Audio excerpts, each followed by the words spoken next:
Who is the next? Sheikh হাসিনার পর তো বাংলাদেশ চলবে না, এটা অকার্যকর রাষ্ট্র পরিণত হয়ে যাবে। হয়েছে? ডক্টর ইউনূস কি চালাচ্ছে না বাংলাদেশটা? যে কোনো রাজনৈতিক দলের ম্যানিফেস্টোর উপর ডিপেন্ড করে, কারণ আপনাকে তো নির্বাচনে জিততে হবে। আমরা জনগণের মতামতকে কিন্তু আমরা শ্রদ্ধার মধ্যে আমরা রাখতে চাই। জনগণের ক্ষমতায়ন যদি বিশ্বাস করতে হয়, তাহলে আপনি জনগণের রায়ের প্রতি আপনার শ্রদ্ধা দেখাতে হবে। আগামী দিনে যদি বিএনপি রাষ্ট্রীয় ক্ষমতার দায়িত্ব পায়, তাহলে আমরা একটা জাতীয় সরকার গঠন করব। প্রধানমন্ত্রী দুইবার বেশি হতে পারবে না, কিন্তু আপনারা সেটার ব্যাপারে আপনাদের রিজার্ভেশন আছে। কেন রিজার্ভেশন? এবং একই ব্যক্তি কেন সরকার প্রধান, কেন দলীয় প্রধান এবং কেন সরকার প্রধান হবেন, যেটা অতীতে অভিজ্ঞতা আমাদের ভালো না, কিন্তু আপনারা কেন ওই দিকে আপনাদের নজর? আপনি দেখবেন সংসদীয় গণতন্ত্র যদি আপনি বিশ্বাস করেন, সংসদীয় গণতন্ত্র আপনার যে কোনো রাজনৈতিক দলের ম্যানিফেস্টোর উপর ডিপেন্ড করে, কারণ আপনাকে তো নির্বাচনে জিততে হবে। ওয়ালটন মাইক্রোওয়েভ ওভেনের খাবার গরম রাখে দীর্ঘ সময় ধরে। Walton microwave oven.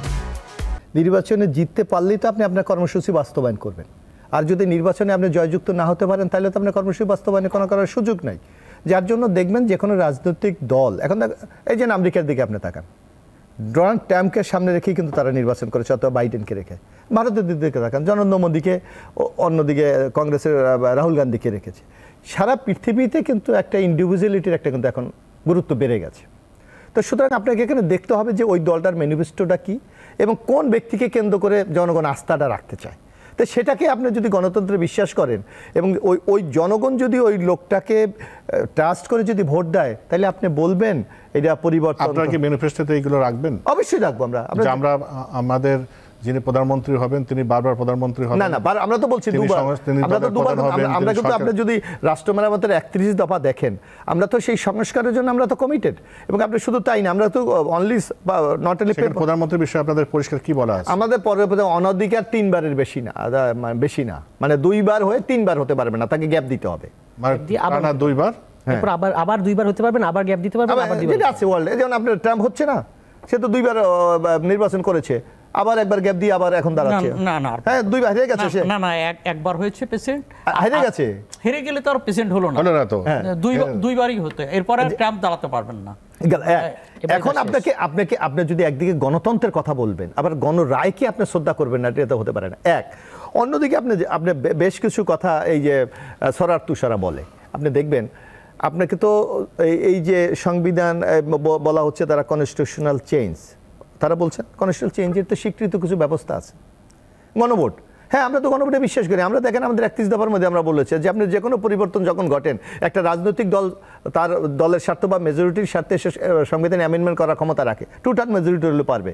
কিন্তু তারপরও আমরা বলছি এই যে অ্যামেন্ডমেন্ট, এটা কিন্তু আপনার গণভোটে দিতে হবে। যার জন্য আমরা কিন্তু 31 দফায় স্পষ্ট ভাষায় বলেছি গণভোটের পরিবর্তন করতে হবে। সুতরাং আমরা জনগণের মতামতকে কিন্তু আমরা শ্রদ্ধার মধ্যে আমরা রাখতে চাই। কিন্তু আপনি কিছু কিছু বক্তব্য যেমন এখন বলা হচ্ছে গণপরিষদ, কেন গণপরিষদ কখন হয়? আপনি তো একজন গণমাধ্যমের লোক। গণপরিষদ হয় যখন একটা নতুন রাষ্ট্র তৈরি হয়, তখন সেই রাষ্ট্রকে পরিচালনা করার জন্য মানে নতুন সংবিধান হয়, অথবা কোনো রাষ্ট্র যদি ফেল স্টেট হয়, অকার্যকর হয়, ব্যর্থ হয়ে যায়, তখন হয়। বাংলাদেশ কি এখন ব্যর্থ হয়েছে? বরং আমি সরওয়ার তুষারদেরকে বলি, তাদের মধ্যে একটা ডাবল স্ট্যান্ডার্ড আমরা লক্ষ্য করি। এটা ইজ দ্য কনস্টিটিউশনাল গভর্নমেন্ট। তারা একদিকে বলছে এটা বিপ্লব যদি হতো, তাহলে বঙ্গভবনে গিয়ে এই যে আপনার সজীব ভুইয়া অথবা এই যে আসিফ মাহমুদ, এরা কেন শপথ নিয়েছে? এটা তো নেওয়ার দরকার ছিল না। তারা বলতো যে আমরা আন্দোলন করে গণ অভ্যুত্থানের মাধ্যমে এটা হয়েছে, সুতরাং কনস্টিটিউশনাল গভর্নমেন্ট আমরা মানি না। বর্তমানে যে গভর্নমেন্টটা বাংলাদেশে চলছে, এই যে ওনারা যে নির্বাচন কমিশনের কাছে যাচ্ছে, it is the constitutional government. তো সঙ্গে আপনি একদিকে বলবেন আমি এটা মানি না, এটা ছুঁড়ে ফেলে দাও, নতুন সংবিধান রচনা করো, এটা তো হবে না। আপনাকে বাস্তবতার সাথে মিল রেখে আপনাকে কথাগুলি বলতে হবে। জি, আপনার কাছে আবার আসবো। আবু সাইদ খান, আপনি এই যে ক্ষমতার ভারসাম্যের কথা বলছিলেন, আমাদের অতীত অভিজ্ঞতা থেকে আপনি কি বলবেন যে এই যে এনসিপির একটা বক্তব্য বা বিএনপির একটা বক্তব্য, জামাতের একটা বক্তব্য, কিন্তু ঐক্যের কথা আপনিও বলেছেন, কিন্তু সময় তো বেশি নাই, কিন্তু আপনাকে মনে হয় যে যদি ঐক্য না হয় তাহলে কি হবে? ঐক্য তো হতে হবে, তো একটা ঐক্যমত্য ছাড়া তো এটার তো সমাধান হবে। বিএনপি বললো যে আমরা যেমনই করে বিএনপির বক্তব্যে বিএনপি থাকলো, জামাতের জায়গায় জামাত থাকলো, এনসিপির জায়গায় এনসিপি থাকলো, ঐক্যমত্য ট্রাই করলো, হলো না, কিন্তু নির্বাচন কি হবে না? না, এবার আমি আসি, যেমন শেখ হাসিনার স্বৈর শাসনকে অপসারণের ক্ষেত্রে তো সবাই ঐক্যবদ্ধ হয়ে রাজপথে নেমেছে, তো এখন ঐক্যবদ্ধ হতে পারবে না এমনটা তো হওয়া ঠিক না। তো আলাপ আলোচনার মধ্য দিয়ে এবং অনেক ক্ষেত্রেই তাদের মধ্যে ঐক্যমত্য আছে, কিছু কিছু ক্ষেত্রে বিরোধ আছে। তো এখন প্রশ্ন হচ্ছে ঐক্যমত্যগুলোকে চিহ্নিত করা দরকার, যে এই ব্যাপারে তারা একমত আছে সেগুলোকে চিহ্নিত করে অগ্রসর হওয়া দরকার। আর আরেকটা হচ্ছে যেসব ব্যাপারে দূরত্ব আছে সেগুলোকে গোছানোর জন্য আলাপ আলোচনা অব্যাহত থাকতে হবে।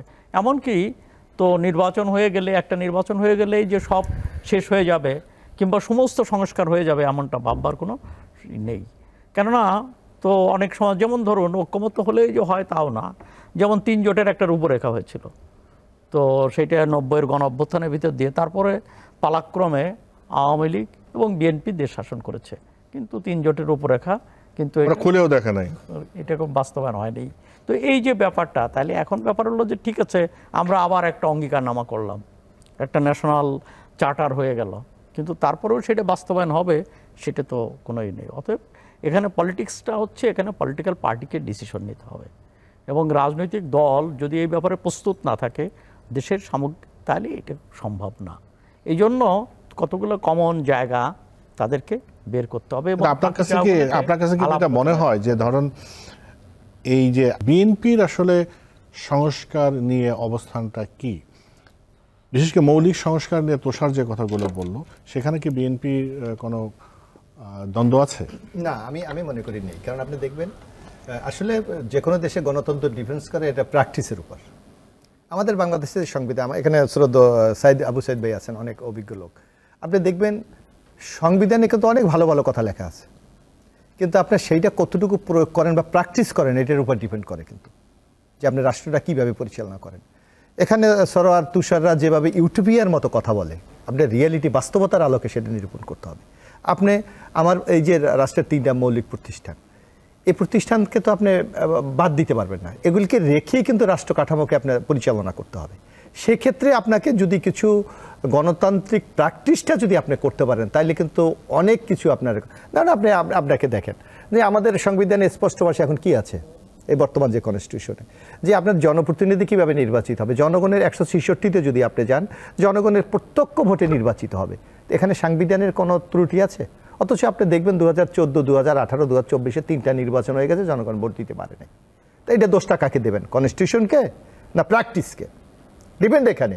আপনি যত ভালো আইন করেন, যত যা কিছু করেন, কিন্তু আপনি যদি সেটাকে প্রয়োগ না করেন, সেটা যদি প্র্যাকটিস না করেন, তাইলে আপনাকে কোনো সংস্কার দিয়ে কাজ হবে না। যার জন্য বিএনপি মৌলিক কিছু যে সংস্কার কথা, আপনি দেখেন আমাদের রাষ্ট্র মেরামতের জন্য 31 দফা আমরা সংস্কার কথা বলেছি।